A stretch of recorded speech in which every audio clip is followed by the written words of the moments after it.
देखिए, हमारे भारत में एक ऐसा ज़िला था जो पहले तो ज़िला था, बाद में वो देश बन गया। और देश जब वो बन गया और देश बनने के बाद वो केंद्र शासित प्रदेश बना और फिर राज्य बन गया। अब आप लोग अचंभित होंगे कि ऐसा कौन सा ज़िला था कि पहले वो ज़िला था, फिर देश बन गया, फिर केंद्र शासित प्रदेश बना और फिर राज्य बन गया। मतलब देखिए, डिमोशन से प्रमोशन, प्रमोशन से डिमोशन और फिर उसके बाद हल्का फिर प्रमोशन। तो मैं आपको बता दूं, वो ज़िला जानते हो कौन सा था? एक असम का ज़िला था लुसाई हिल्स। आज उसी लुसाई हिल्स ज़िलों को हम मिजोरम के नाम से जानते हैं। जैसे कि अगर देखा जाए मिजोरम की लोकेशन, तो मिजोरम भारत का एक पूर्वी राज्य है जो बांग्लादेश और म्यांमार के साथ बॉर्डर शेयर करता है। और मिजोरम का पुराना नाम लुसाई हिल्स था और वो लुसाई हिल्स असम का एक ज़िला था। अब देखिए, आप ये जो मैप देख रहे हैं, ये मैप आप जो देख रहे हैं, ये आपका वर्तमान में मिजोरम है और इसी मिजोरम को लुसाई हिल्स कहा जाता था। लुसाई हिल्स। अब देखिए, लुसाई हिल्स की पहाड़ियां हैं इस मिजोरम में, जिसके चलते इसका नाम लुसाई हिल्स था। और घटना है सन 1958 से 60 के बीच की।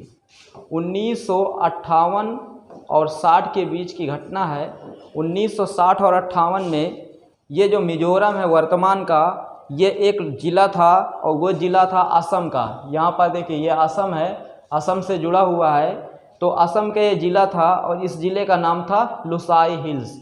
अब देखिए, लुसाई हिल्स से मिजोरम कैसे बना, तो पूरी कहानी मैं आपको बता दूं। लुसाई हिल्स से मिजोरम कैसे बना, तो मुख्य कारण उसके दो थे। देखिए, आप ये देख रहे हैं, ये जंगली चूहा है। ये अगर ये चूहे ना होते तो कभी भी लुसाई हिल्स मिजोरम ना बनता। आज जो आप मिजोरम देख रहे हैं, मिजोरम को मिजोरम बनाने में मुख्य भूमिका किसकी थी? ये जंगली चूहों की थी। अब आप लोग सोच रहे होंगे कि चूहे कैसे एक ज़िले को देश बना दिए और फिर उसके बाद वो देश एक केंद्र शासित प्रदेश बन गया और केंद्र शासित प्रदेश बनने के बाद वो एक राज्य बन गया। तो देखिए, इन चूहों की मुख्य भूमिका ये थी। आप ये तस्वीर देख रहे हैं, ये आपको दिख रही होगी, ये है तस्वीर बांसों की। ये पूर्वोत्तर भारत में बांस की खेती बहुतायत मात्रा में की जाती है और मिजोरम उनमें से एक है। देखिए, ये जो आप देख रहे हैं, ये फूल हैं बांस के, और बांस के ये जो आप गुलाबी कलर के देख रहे हैं फूल, ये बांस के फूल हैं। तो क्या होता है कि लगभग 50 सालों में बांस में एक बार फूल आते हैं। जब बांस में फूल आते हैं तो उन फूलों को चूहे बहुत पसंद करते हैं। तो जब चूहे उन फूलों को पसंद करेंगे, खाएंगे, तो चूहों में प्रजनन क्षमता बढ़ जाती।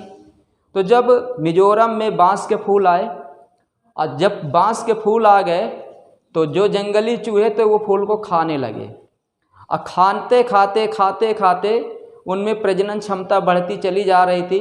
चूहे बच्चे पैदा करने लगे और बच्चे इतने ज़्यादा हो गए कि जो चूहे जंगल में थे वो गांव की तरफ आने लगे। जब गांव की तरफ आने लगे तो जो लोग अनाज इकट्ठा करके रखे थे पूरे साल के लिए, उन पर कब्जा चूहों का हो जाता है। जब वो अनाज चूहे खाते हैं तो उसमें क्या होता है कि लोग परेशान होने लगते हैं। जब लोग परेशान होते हैं तो लोग असम सरकार से गुहार लगाते हैं, कहते हैं कुछ करो नहीं तो हम मर जाएंगे। और असम सरकार 1% जो लुसाई हिल्स ज़िले की जनता थी उसकी नहीं सुनती है। असम सरकार कहती है ये आपदा है और इस आपदा से लड़ना सीखो। धीरे धीरे पूरे मिजोरम में अकाल पड़ जाता है। लोग भूख के कारण मरने लगते हैं। जब लोगों में यह समझ आ गया, जब लोग वहाँ की ये समझ गए कि अब कुछ होने वाला नहीं है, अब जो कुछ करना है हमें ही करना है, तभी लोग दिमाग लगाए कि एक काम करते हैं, कुछ करते हैं, नहीं तो ऐसे में तो सब लोग ख़त्म हो जाएंगे। तभी लोग सड़कों पर उतर आए। जब लोग सड़कों पर उतरे तो जो लुसाई हिल्स के लोग थे, उनका समर्थन इस व्यक्ति ने दिया। ये भाई कोई तो अगुवा होना चाहिए ना। तो देखिए इस व्यक्ति का नाम है लाल डेंगा। लाल डेंगा ये इन्होंने एक पार्टी बनाई थी जिसका नाम था Mizo national front. Mizo national front, जिसे शॉर्टकट में कहते हैं MNF। अब देखिए मिजो नेशनल फ्रंट इसकी अगुवाई किया और इनकी खुद की अलग एक सेना थी। ये देखिए ये वाले, ये मिजो नेशनल फ्रंट की सेना है, ये सैनिक हैं ये। और 1960 में ये घटना घटती है और 1961 से लेकर 1966 के बीच में जो लाल गेंडा साहब थे, ये पूरे मिजोरम को एक अलग देश बनाना चाह रहे थे और इन्होंने ये तय किया कि 1966 तक मिजोरम जो है, लुसाई हिल्स जो है, एक देश बन जाएगा। और लाल गेंडा साहब का जो साथ दिया, वो साथ दिए थे पूर्वी पाकिस्तान ने। अब देखिए पूर्वी पाकिस्तान किसको कहते हैं? वर्तमान जो आपका बांग्लादेश है, यही पूर्वी पाकिस्तान है। पूर्वी पाकिस्तान ने लाल गेंडा का साथ दिया और इनको सैन्य सहायता भी दी, जिसके चलते ये कामयाब हो गए। अब देखिए लाल गेंडा साहब ने क्या किया, 1 मार्च 1966 को मिजोरम नाम का अलग देश बना लिए और मिजोरम का एक अलग ध्वज तैयार कर लिए, सब चीज़। मिजोरम को पूरी तरह एक स्वतंत्र राष्ट्र घोषित कर दिए 1 मार्च सन 1966 को। जब ये बात भारत सरकार को पता चली तो भारत सरकार ने तुरंत इसमें सैन्य कार्रवाई की। भारत सरकार ने असम राइफल्स, ये देख रहे हैं असम राइफल्स के जवान हैं, इन जवानों को मिजोरम में भेजा गया। तो पहली बार तो सफलता हासिल नहीं हुई, क्योंकि देखिए लाल गेंडा का साथ पाकिस्तान दे रहा था और ख़ुद इसके पास सेना थी, तो असम राइफल तो पीछे अपने कदम हटा ली। उसके बाद क्या किया गया, आर्मी को भेजा गया। जब आर्मी आए, हेलीकॉप्टर से जवान उतरे, उसके बाद धीरे धीरे काबू पाया गया। फिर भी काफ़ी ज़्यादा दंगा हो गया था, आइजोल में भी हो गया था, हर जगह हुए थे, लोग भी मरे थे। फिर सेना ने एक सर्च ऑपरेशन चलाया, बिल्कुल साफ कर दिया, यहाँ जितने भी आतंकवादी थे बिल्कुल सबको साफ कर दिया।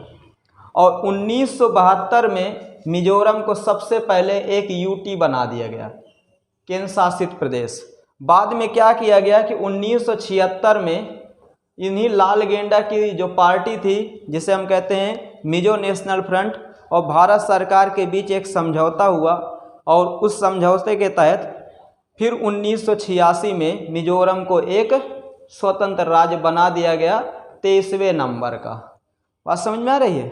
तो इस तरह मिजोरम एक राज्य बना। अगर ये चूहे ना होते तो मिजोरम कभी भी एक राज्य नहीं बन पाता। मुख्य भूमिका इन्हीं चूहों की है, क्योंकि ये मिजोरम में क्या बना, क्या तांडव, बिल्कुल तांडव मचा दिए पूरे मिजोरम में।